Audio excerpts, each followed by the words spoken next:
কি ভেবেছিলি হারামি? ঠান্ডা লেগেছে বলে আমি দয়া করব। আজ তোকে ভেঙে না ফেললে শান্তি পাবো না। সখিনা রে, চাইলে আমাকে আর মার, কিন্তু এই ঠান্ডায় গোসল করতে বলিস না। আমার জন্য একটু পারফিউম এনে দে রে।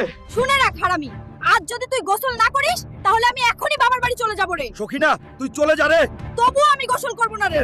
বাবা যে আমাকে কি লোকের সাথে বিয়ে দিল রে, গোসলের নাম শুনলেই কাঁপে, আর সহ্য হচ্ছে না। এবার দেওয়ানির কাছে গিয়ে কিছু একটা করতেই হবে। দেওয়ানি বাবু, আমাকে একটু সাহায্য করুন। আপনার লোক দুজন আমার সাথে পাঠান।